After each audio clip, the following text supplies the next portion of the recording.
Hi everyone, আসসালামু আলাইকুম। আজকে আমি যে মুরগির গোশত রান্না করার ভিডিওটা দেখাবো। তো এটা ছিল অনেক আগের একটা ভিডিও, যে আমি কত ভুল করতাম।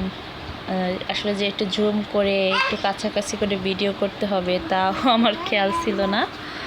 তো এখানে আমি প্রায় 1 কাপের মতো পেঁয়াজ দিয়ে দিছিলাম।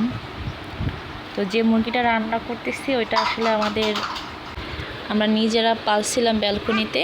তো ওই মুরগির গোটা একটা ধরে রান্না করতেছি। তো হঠাৎ গ্যালারি চেক করতে যেয়ে দেখি অনেক ভিডিও আমি রেখে দিছি, এগুলো ছাড়ি নাই, করে রাখছিলাম। তাই ভাবলাম এগুলো ছাড়ার পর একটু গ্যালারিটা খালি হবে। তো এখানে আমি পেঁয়াজটাকে একটু লাল লাল করে ভেজে নিয়েছিলাম, তারপরে আদা রসুনের পেস্ট দিয়ে দিলাম। তো আমরা ব্যালকনিতে মুরগি, তারপরে পাখি, এগুলো পালি। তো এখানে আমি রান্না করতে করতে কথাগুলো শেয়ার করি। তো ওখানে বলতেছিলাম যে আমি ব্যালকনিতে মুরগি পাখি পালি, এখন কিন্তু কোয়েল পাখি পালি, তারপরে কবুতরও আনছে, এগুলো আমি দেখাবো একদিন ভিডিওতে। তো এখানে আমি হলুদ, মরিচ, লবণ, জিরার গুঁড়া এবং গরম মশলার গুঁড়াটা নিয়েছিলাম।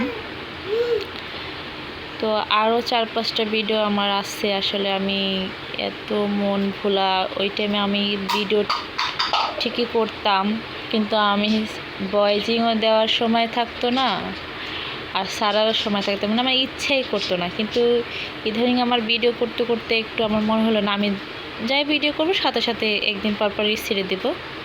তো হঠাৎ আজকে দেখলাম যে অনেক ভিডিও রয়ে গেছে, তাই ভাবলাম আস্তে আস্তে এগুলোকে আমি কিছু কিছু কথা বলে শেয়ার করে ছাড়বো। তো এখানে আমি দেখেন আলু আর গোশতটাকে নিয়ে নিচ্ছি পরিষ্কার করে। এখন এটাকে আমি মশলার ভিতরে দিয়ে দিব। এখানে প্রায় গোটা একটা মুরগি ছিল। আসলে পালা মুরগির স্বাদই অন্যরকম, কিন্তু খেঁচার মধ্যে পাললে অনেক কষ্ট হয়, কারণ এটাকে প্রতিদিন পরিষ্কার করতে হয়। এগুলো ঢালা জায়গায় পাললে ভালো হয়, কিন্তু শখ বলে কথা, আফিয়ার আব্বুর অনেকই শখ, সে পালবে। তো এখন মুরগিটা আমি শুধু একটা দেশি মুরগি আছে যেটা আমার ডিম দেয়, মোরগটাকে খেয়ে ফেলছে, ওটারও ভিডিও দিব, ওটা রান্নার ভিডিও আছে আমার কাছে।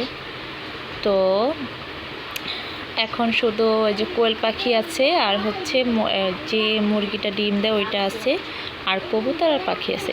তো আমাদের কিন্তু পাখির অনেকগুলো বাচ্চা হয়েছিল, মাশাআল্লাহ, প্রায় 2000 টাকার পাখির বাচ্চা বিক্রি করছিলাম। এখন আর ওই বিক্রি করার পর এখন আর বাচ্চা টাচ্চা নাই, ইনশাল্লাহ হলে আবার বিক্রি করব।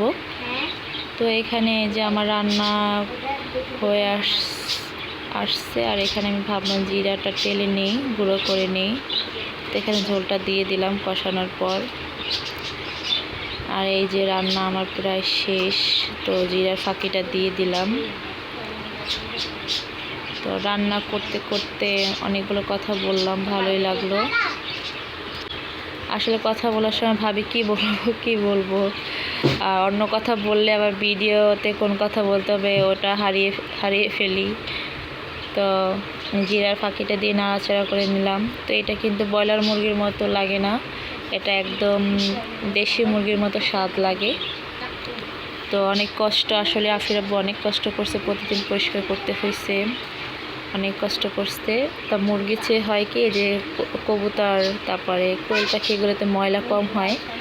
আর এই ব্রয়লার মুরগি যখন বাচ্চা এনে পালছে, ব্রয়লার মুরগি তো মার্কেটে অল্প দিনে পালার পর বিক্রি করে দেয়, আমরা দীর্ঘদিন পালছিলাম, তো এর জন্য আর কি কষ্টটা বেশি হয়েছে, অনেক ময়লা হয়েছে, অনেক কষ্ট করতে হয়েছে। এই যে আমার ভিডিও শেষ হবে, ভালো থাকবেন।